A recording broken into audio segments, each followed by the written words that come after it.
Hello दोस्तों, आज हम लोग एबीबी के मार्च क्वार्टर के रिजल्ट का एनालिसिस करने वाले हैं। तो आप देखेंगे कि जहां एबीबी का प्रॉफिट पिछले 3 साल में सबसे कम है, वहीं पर इन्होंने फिर भी सबसे ज्यादा सेल्स जनरेट करी है। तो ये गड़बड़ घोटाला इन्होंने कैसे किया है या कैसे हुआ है, तो इनकी बैलेंस शीट में पकड़ने की कोशिश करेंगे। तो चलिए आगे बढ़ते हैं और शुरू करते हैं इनके बेसिक्स के साथ। तो आप देखेंगे कि एबीबी का जो मार्केट कैप है वो करीब है 1,35,000 करोड़ के आसपास का।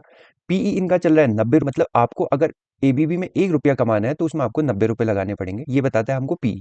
आरओसी है करीब 30% का।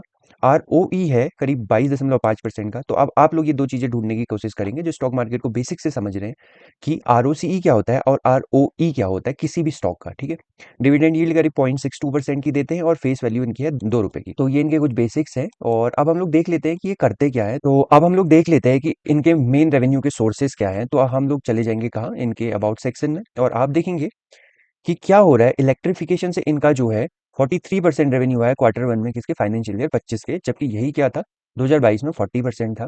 तो इसमें क्या करते हैं, ये ऑफर करते हैं low and medium voltage system, EV infrastructure, solar inverter, switch gears, इस तरीके की चीजें।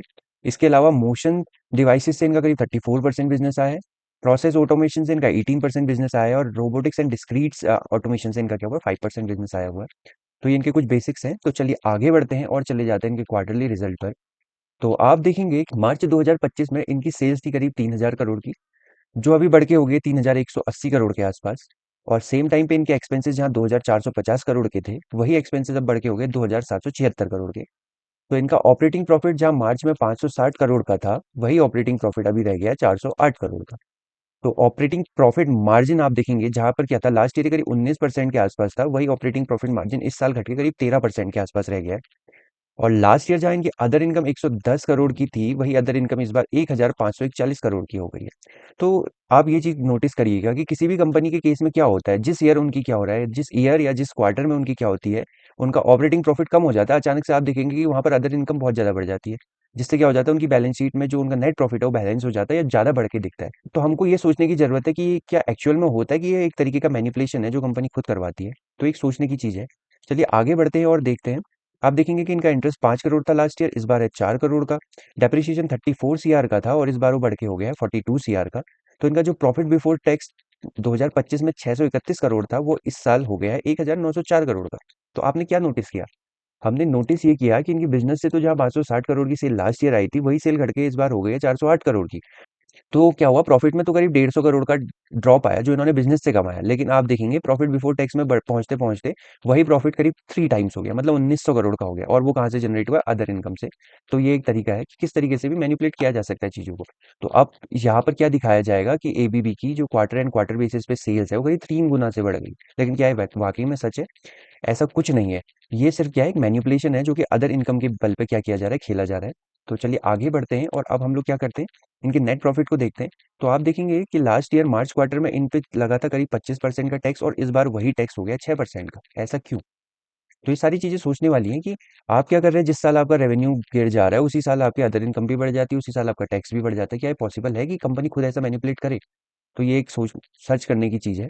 अब उसके बाद हम लोग क्या करते हैं, जब आप देखेंगे मार्च में 25 में जहाँ इनका नेट प्रॉफिट 475 करोड़ का था, वही अब बढ़ के हो गया 1,784 करोड़ के आसपास का। तो चलिए आगे बढ़ते हैं और अब इनके क्या करते हैं, profit loss and loss statement पे चले जाते हैं। मतलब क्या, आप बोलेंगे ईयरली रिजल्ट पे चले जाते हैं। तो इनका जो ईयरली रिजल्ट है वो दिसंबर में आता है। तो आप देखेंगे कि जहाँ 2025 में से 26 में इनकी जो है सेल्स करीब 1,300 करोड़ से इंक्रीज हुई, तो वहीं पर आप देखेंगे इनके एक्सपेंसेस भी सेम रेट में इंक्रीज हुए और इनका ऑपरेटिंग प्रॉफिट क्या हुआ, ड्रॉप हो गया, क्योंकि इनका ऑपरेटिंग प्रॉफिट मार्जिन क्या है यहाँ पे 19% से घट के 15% पे आ गया। अदर इनकम इन्होंने 344 CR की करी थी लास्ट ईयर, इस बार करी थी 349 CR की। और आप देखेंगे कि इंटरेस्ट ऑलमोस्ट सेम है। उसके बाद डेप्रीशिएशन थोड़ा बढ़ के आया है, जिससे इनका प्रॉफिट बिफोर टैक्स कितना निकल के आया था, 2,229 करोड़ का निकल के आया था।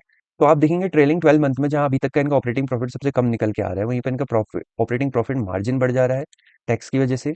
और क्या हो रहा है, अदर इनकम की वजह से इंटरेस्ट ऑलमोस्ट सेम है, डेप्रिसिएशन थोड़ा बढ़ गया, तो इस वजह से क्या हुआ, इनका प्रॉफिट बिफोर टैक्स करीब 3,491 CR निकल के आ रहा है इस ट्रेलिंग 12 मंथ में, मतलब March quarter to March quarter.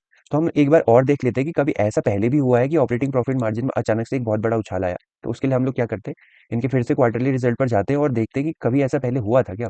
तो आप देखेंगे कि इनकी 2023 से अभी तक के क्वार्टरली रिजल्ट में ये पहली बार हुआ है जब इनका क्या हुआ, ऑपरेटिंग प्रॉफिट मार्जिन अचानक से बहुत ज्यादा आया है। जबकि आप देखेंगे कि करीब लास्ट दिसंबर से इनका क्या हो रहा है, सेल्स कंटिन्यूअसली ड्रॉप होते जा रही है, मतलब इनका प्रॉफिट जो है कंटिन्यूअसली ड्रॉप होते ही जा रहा है। तो एक नोटिस करने वाली चीज़ है।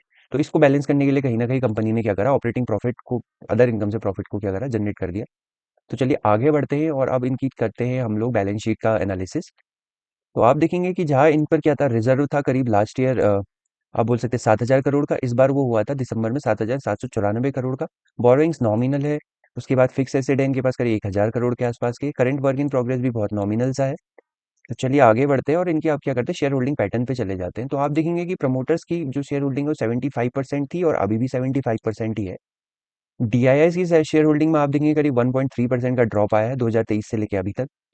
एफआईआईस की शेयर होल्डिंग में 1.3% का ड्रॉप आया है, जो 9.46 से वो हो गई 8.19 के आसपास।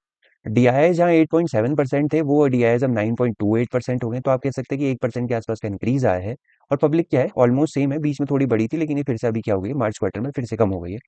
तो एक चीज जो हमारे यहाँ पर नोटिस करने वाली है कि जहाँ पर नंबर ऑफ शेयर होल्डर कितने थे, 1,10,000 थे 2023 में, वही नंबर ऑफ शेयर होल्डर्स अभी कितने, 1,81,000 के आसपास है।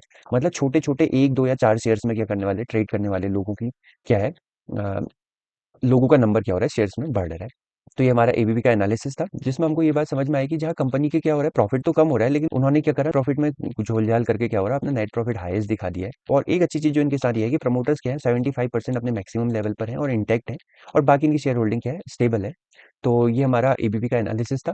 कमेंट सेक्शन में बताइए कि आप में से किस-किस के पास एबीबी के शेयर्स अवेलेबल हैं, और हैं तो किस प्राइस से अवेलेबल है। तो आई होप आपको मेरी वीडियो पसंद आई होगी। अगर पसंद आई है तो मेरी वीडियो को लाइक करके ज़रूर जाइएगा। तो चलिए मिलते हैं नेक्स्ट वीडियो में, तब तक अपना ख्याल रखिए।